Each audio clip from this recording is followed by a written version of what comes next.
What's up, y'all? My name's Kim Young Kim. This is the Young Legends podcast, and I'm here today with Ross Boone. Ross Boone is the artist name of writer and illustrator Ross Boone. He has degrees in mechanical engineering, industrial design, and a seminary degree in theology. He has worked as a product designer for over 12 years, designing mostly outdoor products ranging from bird feeders to patentable umbrella mechanisms to garden gnomes.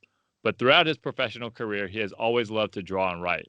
So 5 years ago, he branched out on his own and started his own company in which he did some product design, but more illustration and animation. He makes art that reflects a Christian walk, and he writes a blog which has over 600 posts about how to pursue God even when the world makes it hard. He has written 6 books, ranging from novels to nonfiction to kids' books, some of them covering the same topic. He now often consults with people to help them find and pursue their calling through a process he realized has led him to his own calling. It's called mission mapping.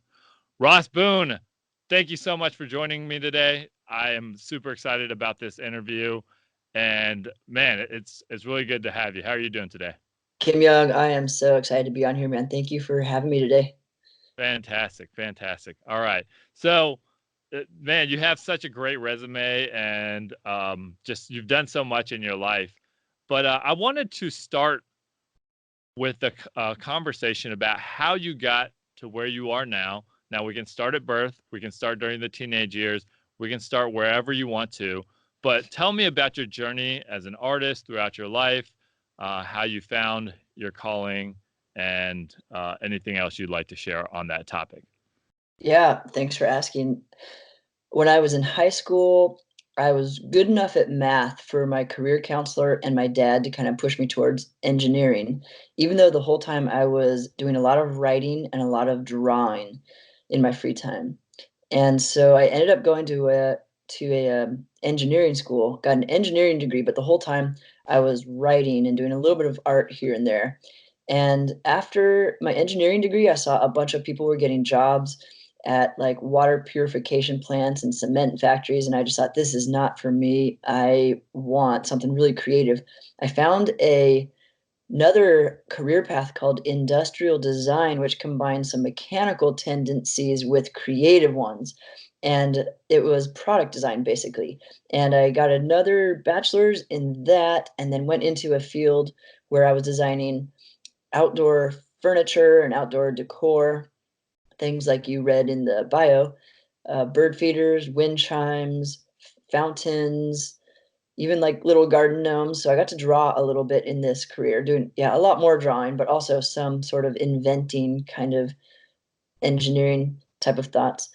And I did that for a 9 to 5 job. And that's what moved me from Colorado to Kansas and then to Atlanta. But the whole time, still, I had been writing and I had been doing drawing. And I should have listened to this, but I had some bosses who were like, "Huh, maybe you should pursue this drawing. This is really cute, or this seems like something you really love to do."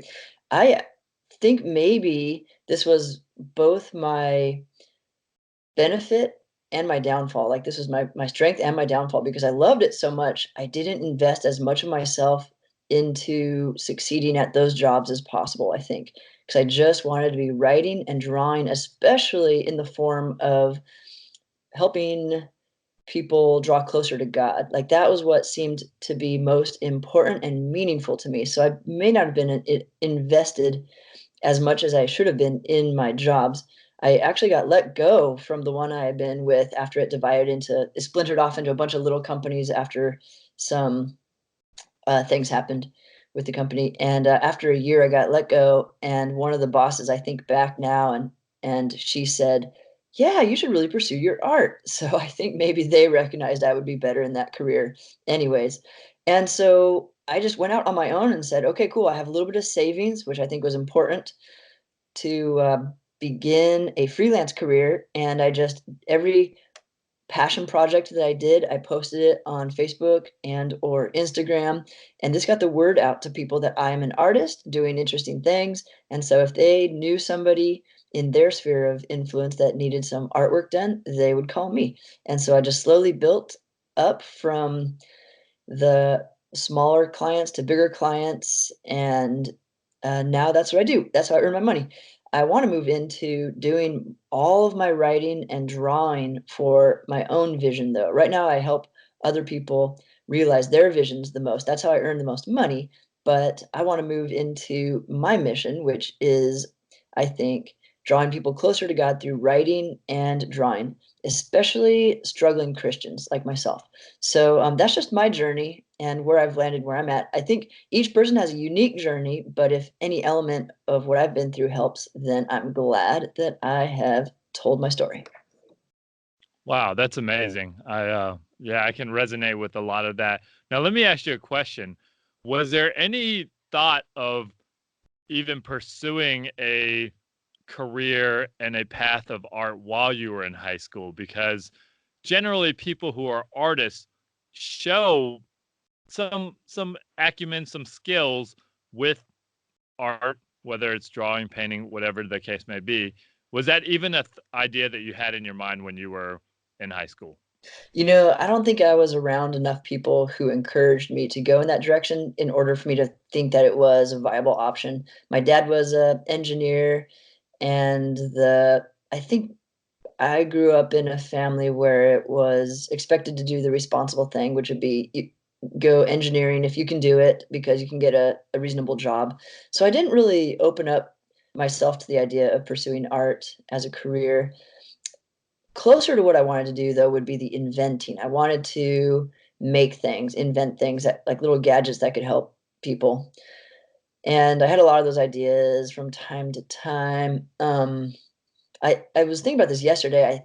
My goal originally was to become a toy designer, and garden decor isn't really toy design, but it kind of satiated that desire to create. But I think this is probably a good method for moving towards art for a lot of people who feel some tendencies towards art. Move in a direction that you really could get a legit degree for as cheaply as possible because school debt sucks. I don't have any, luckily. I just went in state in Colorado, found a pretty good degree for as reasonable price. Got that under my belt. That gives me legitimacy. And then when I had this kind of consistent job where I could earn consistent money, then I started doing art in my free time and writing in my free time. Um, so this gave me the 9 to 5 job gave me the freedom and the stability in order to hone my craft of art and then let it kind of take the forefront eventually when it got strong enough, which was important. It needed to grow. It needed to grow. I didn't um, have as much talent as I needed to at that point in order to succeed. If I'd gone to an art school, maybe that would have been fine, especially if it were like a really applicable one like graphic design. I think product design was a good one for me, but it's interesting now that I'm focusing almost 90% on art. Okay, great. So it sounds like hedging your bets is an important thing because when you're an artist, it is difficult to sell your stuff. It is difficult to make money just selling your artwork of what you want to do. And that sounds like a thing that you think is important, just to make sure that everything's taken care of. It sure is. And it occurs to me that like my art that I'm making for me, my true passion, this stuff that's kind of revolving around my spiritual life, isn't the type of stuff that automatically will earn me a bunch of money. And if I had gone fully into art, trying to make money fully at it, I probably wouldn't be super satisfied making other people's visions my whole life. That is what I do a lot with my time. I do, most of my money comes in through freelance clients who say, "Hey, I need you to make this for me." And then I have to make their vision come to reality instead of pursuing my own. So I like to tell people, and this is what's helped me, find a career that helps you hone the skills of your passion, but maybe it isn't exactly your passion because you kind of don't want it to become all about business. Otherwise, you can get burnt out on it. But if you can find a kind of skill at a slant to what your real passion is, one that kind of gets you connections in the industry or gives you exposure to new potential clients who might like your passion art, maybe that's a good way to invest your time.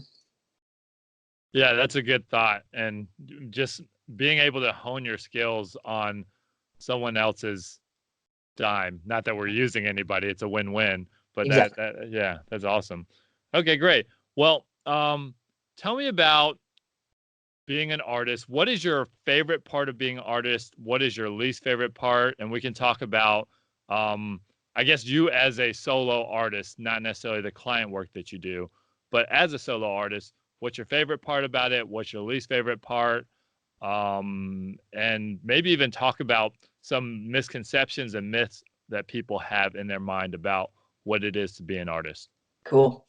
Okay, yeah, so client artwork does have positives and negatives too, but my passion artwork, the positive is I love that moment. I mean, I really love the whole process, but the moment of being inspired and then creating it, and then I try to put it out onto Facebook or Instagram to get feedback, and then I incorporate the feedback to make it even better and to raise awareness that it's coming out. This new project is coming out. The negatives, though, would be any of the administrative stuff I have to worry about, like getting my computer up and running, downloading all the programs needed. It is kind of fun to learn a new program, like I learned After Effects, which is an animation program, motion graphics and stuff. And that was a hard, laborious project, but it opened up a whole new door of possibilities for me. I can take all the art that I was already doing and just putting music and motion to it. I would like to talk about the my favorite part and least favorite parts of client work, though. Again, it is the creative work that I love, but the administrative, like taxes and billing and even emailing back and forth to get the vision straight is necessary, but it's not as much fun as getting to the actual artwork itself, which is probably common. That's probably what all the artists think. And it's probably a good indicator that you are meant to be an artist if you love that art process part of it. Now, if someone wants to be a professional artist, but they just hate the idea of doing administrative stuff, you probably want to work for a company doing it, because doing it for yourself as a freelancer, small business, you're going to have to do some of the administrative stuff. And again, that's any of the paperwork, any of the computer maintenance, any of the, I don't know, overhead stuff that you just got to get in place before you can make the art. Okay, great. Yeah, those are good thoughts. I hate administrative work too. I think me and you are very similar in that vein. So I do feel your pain as you sit here and talk about it. I'm starting to remember the emails that I have to send right now, and I'm like, oh gosh, I was doing no. taxes yesterday and the day before. Oh my gosh, it just breaks my soul. Yeah, yeah, breaking the soul for one day, and then Yeah, hopefully you go do something fun afterwards, and then it's not too there you terrible. go. Let's go hang after this. Yeah. Exactly, exactly. All right, so tell me more about mission mapping. This is a really cool concept. I've seen some of your work; it's fantastic. I mean, all of your art is fantastic, but I really like this idea. I like the idea of helping people to find their calling, and I mean, it's just such a cool idea. So tell me more about this. Tell me maybe how you got started, but even more so, just the process and what it does to help people along their journey. Oh man, cool. Thanks for asking. I love when people ask this. So I just looked back and tried to figure out how I kind of honed in on what I want to do. And I realized it was this process that I could help lead other people through. The gist of it is, if I am built uniquely for something and can do it better than anyone else in the world, I should probably figure it out and pursue it.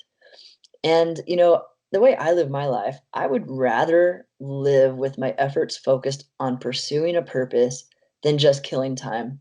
For me, I don't have a desire to pursue the American dream.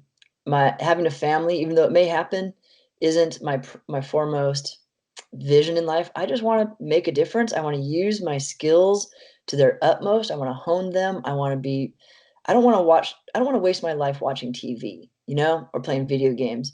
I want to take every opportunity I have every year in my life to put it towards what I am built to give this world.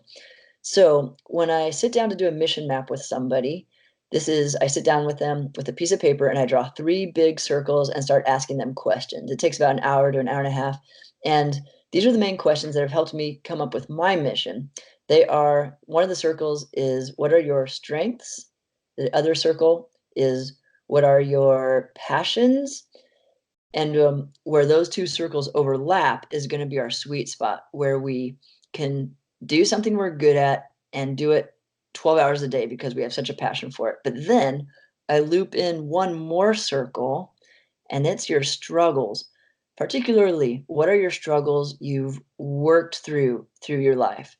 Like, if for me, I've struggled through doubt. This has been a very interesting, difficult journey of faith, but I've chosen to still believe. But through the process, every time I have doubt, my brain comes up with solutions, or I search out solutions.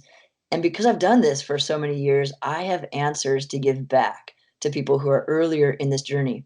And this helps me identify my audience that I would be perfectly built to speak to, because I have the empathy of their struggle.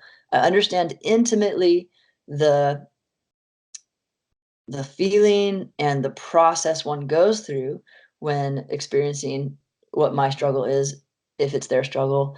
And I have a platform to speak to them, because if they say, oh, Ross has these struggles, but he's made it out the other side and has so much more wisdom, I want to listen.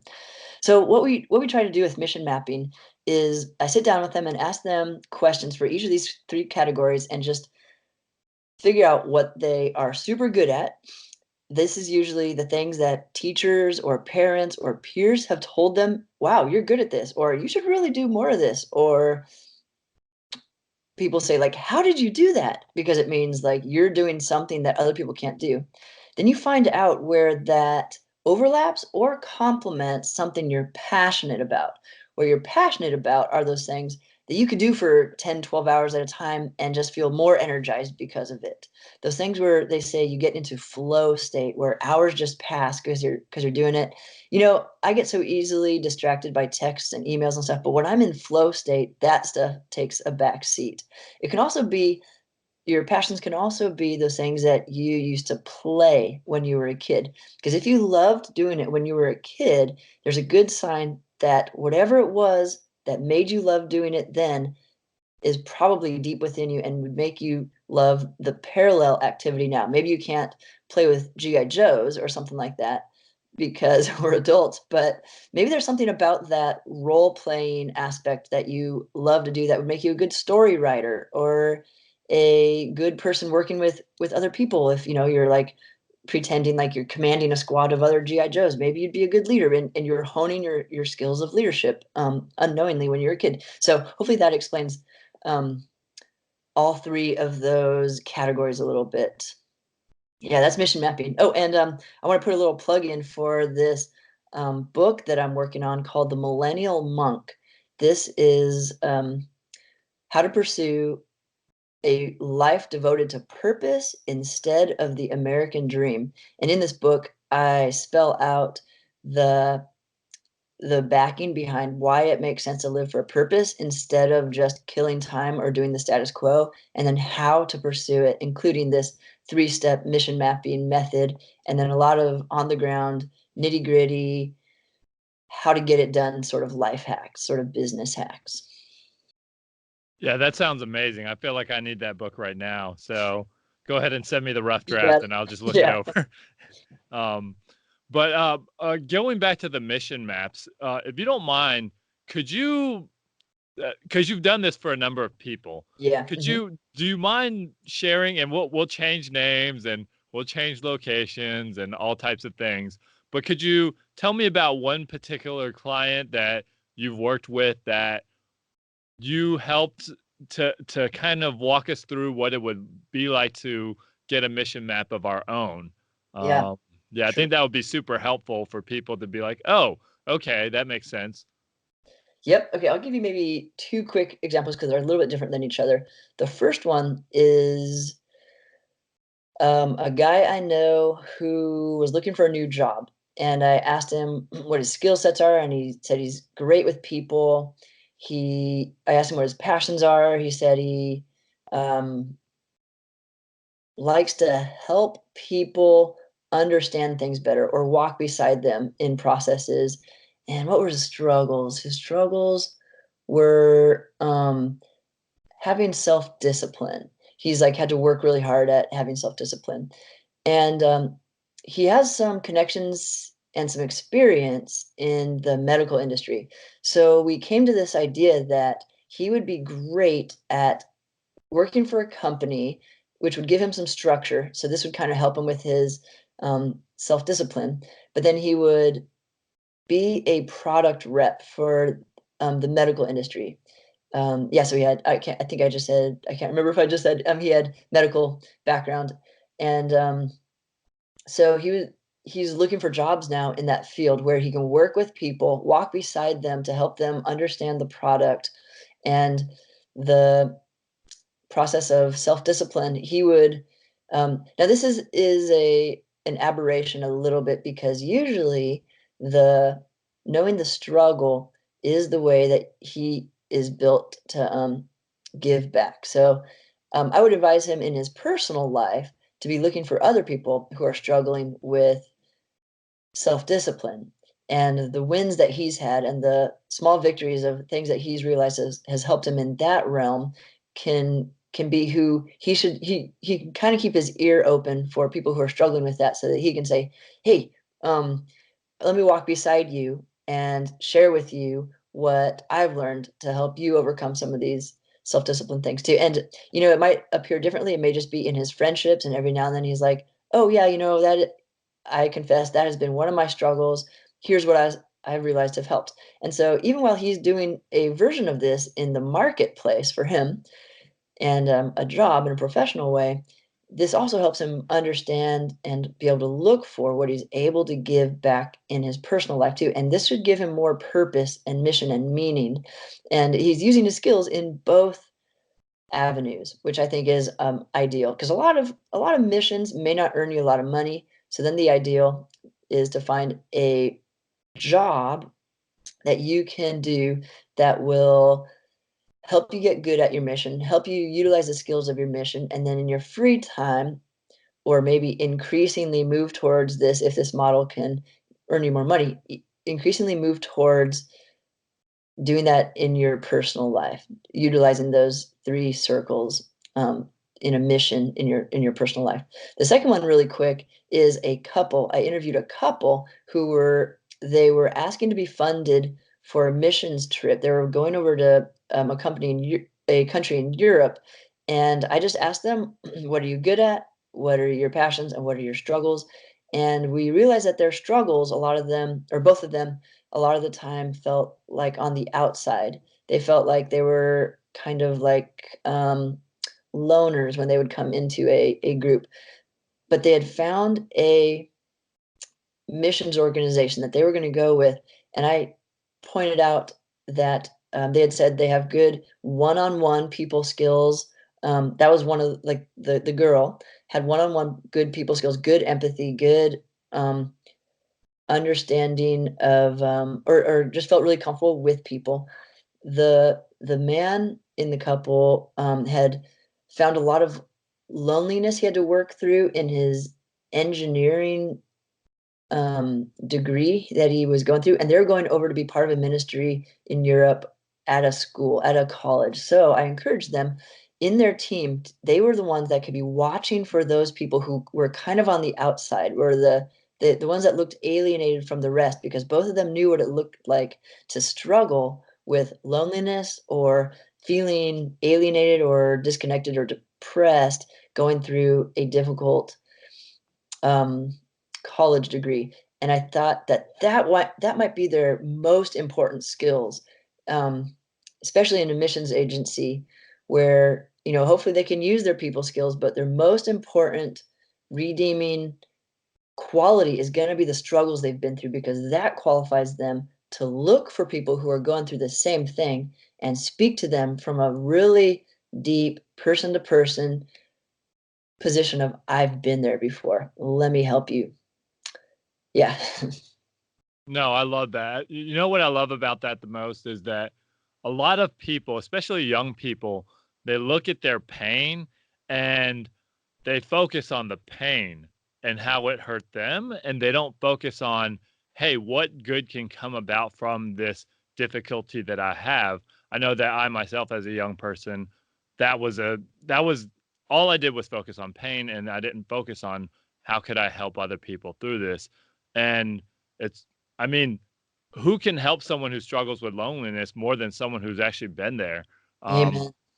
so I love that. I love the fact that you're doing a holistic career and personal life uh, approach that you're just helping people. Hey, here's what you can do, not just at work, but throughout your whole life, so that or throughout your whole day, which is your whole life, that you can actually go out there and help people all the time, or fulfill your mission all the time. Not that you have to be helping people all the time, but hey, here's what we're gonna do. Here's how you're gonna feel fulfilled at work. Here's how you're gonna feel fulfilled in your personal relationships, and that's just amazing. I really love that. Thanks, man. Yeah, it's brought me a lot of purpose. And I, yeah, want to emphasize exactly what you just said.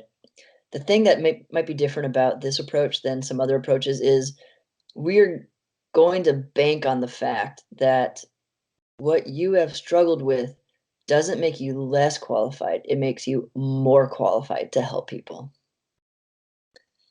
Yeah, absolutely. Yeah, I mean, yeah, they'll look at you and they'll say, "Hey, he knows, he understands, so I'm gonna listen," and that's the key, right? Very Yep, yep, cool. exactly.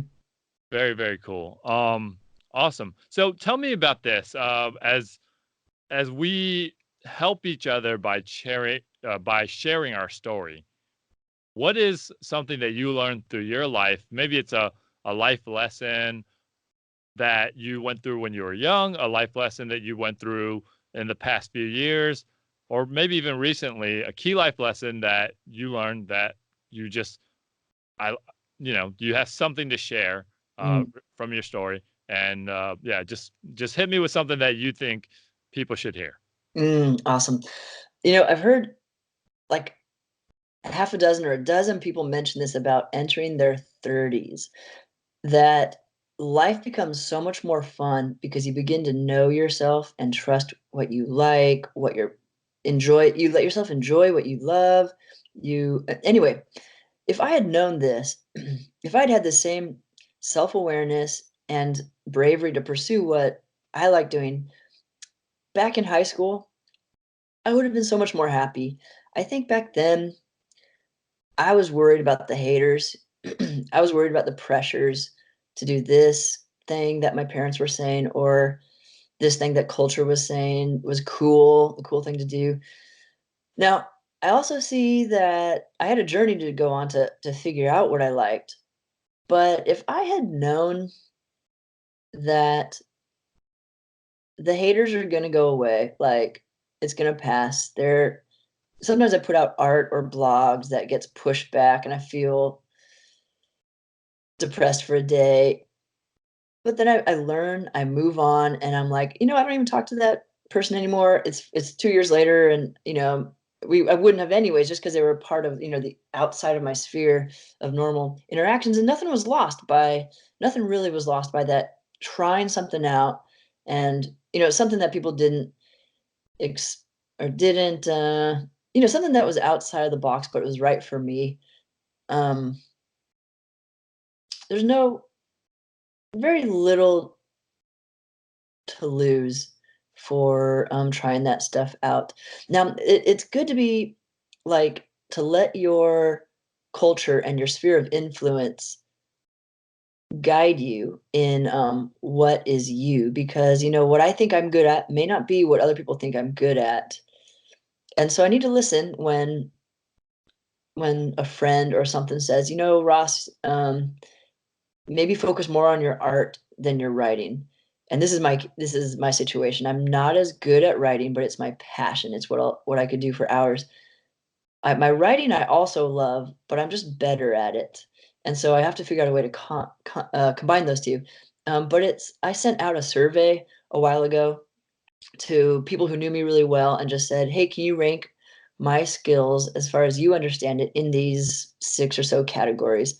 And, give me some commentary on why you think I'm good at it. So that really helped me kind of hone the direction I went in. So it's sort of like a balance of having the bravery to follow what you love and experiment with what you like doing, um, within reason. You don't want to do something that'll damage you for the rest of your life, or break a relationship with a parent or something, a brother or whatever. But um, humbly, sort of being confident in you and pursuing what you love and figuring it out, what you love doing, what you're good at doing, and kind of just not trying to please everybody. Just do what you love, because what's that phrase? Something like, what the world needs is more people doing what they're built to do, or something like that. Um, I think that's probably true. I think if we stopped looking at other people as inspiration, no, as competitors in this big journey, and in more say like, oh, that's neat what they're doing, but it's not what I'm meant to do. And how many followers they have, that's different. I'm not supposed to, my sphere of influence is supposed to go deep with just 10 people, just my friends closest around me. Or so sorry, this is a long answer, but it's basically 2 bits of wisdom. Get to know who you are and what you love doing, and and don't worry about the haters. Okay, yeah. Excuse me. But yeah, that's really good advice. I feel everybody needs to just go on their journey. I love that part about, hey, don't look at the side of you and how you're competing with everyone, because life is not a race where we're all just coming first, second, and third. Life is a race where we're just living our lives, and it really is more of an artist's journey than an athlete's journey, uh, Mm, where you do what you do best and let people do what they do best. I mean, I love that analogy. And just, yeah, don't listen to the haters, but at the same time, be open to feedback, because some people are giving you good feedback. You just, there are certain people who have your best interest in mind and they are giving you good feedback, but there are also certain people who, are malicious, or they're going through their own thing. So you said so much that I'm just like, wow, okay, that's just that's a drinking from a fire hose, so to speak. But it's all very good, so that I really appreciate that. good questions, man. Thank you. Yeah, indeed. So I guess, I want to just kind of think about young people and what they do as a person who is an aspiring artist. What could a young aspiring artist do today to set them up for the future and that journey? And I mean, there's many things, but just drop me like maybe 1 or 2 pieces of wisdom, of things that they could just do right now Yeah, to help them on their journey. you got it. So I would say do a bunch of projects fast. Make them small enough that you could complete them, publish them, learn from them, and do the next one with what you've learned from the last one. Mm, And then this should start a process where you're quickly improving your craft, and make that be an intention. Make your intention being not just put something out there for the sake of being out there, but start to constrain yourself to like, oh no, I need to draw this face more correctly than I did last time. Or I need to pay attention to the colors because I realize the nuances of colors infer something different about this piece. And iterate fast. Figure out new ways to do it. Look at inspirations. Look at things that you love other people are doing, and kind of take them and use them in your own style. And make your projects small enough that you can get them done in a day or 2 days, or Maybe you get the majority of it done, you post it, ask for feedback, people give you feedback, and then you finish it off. But this is important because you need to do projects that get completed. It's so easy to put a bunch of work into something that's a grandiose vision and never gets done. You never get to have the feedback. You never get to have objective critics give their input to praise you for that direction or to redirect you unless you get it done. So take projects with small enough scope that you will be able to finish it before you lose interest. And then maybe throughout this process, you can do longer term projects too, but do a bunch of fast ones. Like think of it as you're reaching up into a tree and you're grabbing the low hanging fruit. Get this one done. Pluck, get this one done. Pluck, get this one done. Pluck. And maybe in the meantime, you're climbing the tree, which takes a little bit more, and getting the bigger apples up above. So another bit of advice I'd say is there's a lot of simplistic art or abstract art out there, which gives the kind of the deception of art is super simple and that's good enough. All you have to do is scribble something on a page and it looks like Roald Dahl. Or what's his illustrator's name? He was the guy who wrote like James and the Giant Peach, Yeah. and so he had an illustrator. Oh no. But it's like all really messy and really like scribbly. But what we don't understand is like not just anybody can just scribble a bunch of stuff and it looks good. So, and my inspiration, which I kind of fell into this trap, was Shel Silverstein. He was the one who did The Giving Tree and some books of poetry like Where the Sidewalk Ends. He just had really simple line work. Like it looked like he took a Sharpie onto a page without any sketches and just like made these funny, weird, disproportionate faces. And they have a lot of characters, a lot of personality. But if not everybody can do that and still have the same results, even though it makes us have the feeling that, like, yes, in the same way, abstract art, I think, has given a bunch of artists a like a free card that says like, oh, well, my person doesn't quite look like a realistic person, but that's okay because a lot of abstract art doesn't have real looking people. Instead, what is really happening is your art just sucks because you're not taking the time to figure out how to draw the real proportions of a person a lot of times. Now, if you can perfect that and prove to people that you can draw, for example, a person with the right proportions accurately, good faces, good hands, good legs and bodies and stuff, which are all hard, then maybe they'll listen to you when you do proportions with in a more stylistic way. But you can't use the cop out of saying that, oh, Shel Silverstein did real simple line art, or Henry Monet, I think his name, Henri Monet, did really weird abstract shapes for women's bodies. We can't do that and still convince people that we rock at it. Um, so make sure you're able to do the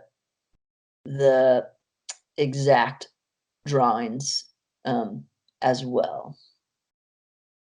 Okay, yeah, that's those are good thoughts. You extrapolated so much, but I like the idea of doing something. Just do something, start creating. There's a Van Gogh quote, and I can't even remember exactly how it goes, but it's like, hey, don't let a blank canvas intimidate you, Hmm. but just start painting. And I think that's a common just struggle for a lot of artists. You're just like, whoa, like I have to create something out of nothing and I'm so afraid. But if you just start creating, it's good to make art even when it's bad art, because bad art helps you make good art. But at the same time, like develop yourself as an artist and make good art and do your absolute best so that you Mhm. can hone your skills in your craft. Because it's true, I look at abstract art and I'm like, I could have done that. You can't gain my respect. But when someone can show that they got the chops, I'll be like, all right, cool. Mhm. Yeah, Hey, I had another idea, yeah. real quick, that you inspired. If somebody wants to move this direction, the artist direction, as a career, I would say um, you can get really far by just making an online portfolio that looks really dang good. So you don't necessarily need to get a degree in it. I don't think, in order to get professional jobs that'll pay.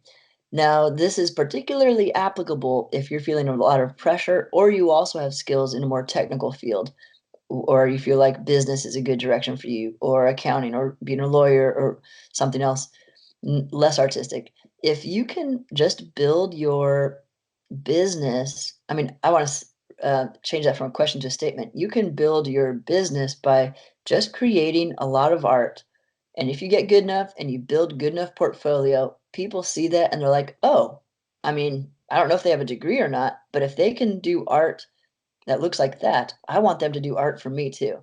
And then you can build your client base like step by step by step. They grow bigger and more prestigious as they see the proof that you've done, and published out there as often as possible on Instagram or Facebook or whatever your medium is. And you don't need a degree necessarily in art. And in fact, maybe it makes more sense for a lot of people to pursue another field that they also have some inclinations towards, and then do your art on the side and let it grow, let it grow, let it get better. Do your quick iterative processes, projects, so that you just put a lot out there and then people come to you, because all they need to see, most people, is that you do good art, and they want art of that same caliber. Now, this particularly applies to someone who wants to do it freelance, which is, in my book, the fun way to do it. If you work for a company that's an artistic company, you can probably do some pretty cool things, but you aren't going to get to experiment as much, probably, and you'll be roped into all of their constraints, and critiques, and their style, their brand manual. So that's my advice for a freelance artist. Now, if someone's looking to hire, if you want to work for a company and you need the structure of working in a 9 to 5 job, a degree gets you a little further, in my experience. Yeah, those are all really good thoughts. And it makes me think about all the people who make great music. And it's like, well, they don't have degrees from Juilliard, but that dude can thrash on the guitar. And that's all I Yeah. really care about as I bang my head, right? Yeah. So, yeah, very good. Very good. All right. So, let's do this. We're getting close to wrapping, and I'm actually getting close to wrapping because I'm about to do a rap. So, uh, give me like one word or idea that you feel like kind of represents this interview, or um, just like, I guess that's a super abstract thing, but tell me something that you feel like is is key, and I'll just kind of work from that, I guess. Okay. Yeah, cool. Know what you're built for. Okay. Know what you're built for. That's really I'm good. looking forward to hear this. Here we Okay, go. cool. All right, here we go. Know what you're built for. All right. Yo, I'm coming from the core.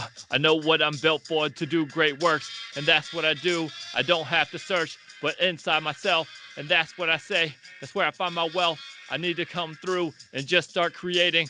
Don't listen to people that are just hating. Just start making and know where I'm at, and that's what I say. Words that I rap. I'm talking about Ross Boone. That is a dude.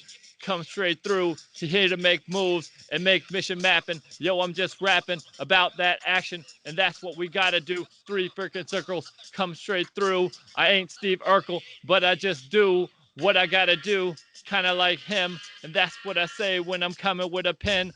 Write down my author story right now, and that's what I say. The glory is found inside ourselves if we just journey, and that's what I say.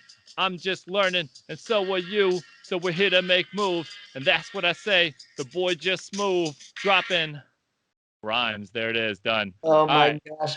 Can I put that on all my social media? That's amazing. Thanks, man. I appreciate it. I appreciate it. Ross, I have had so much fun talking to you, and I feel like there's a part 2 to this interview coming. You have so much to share with the world, and here's what I want for you to do.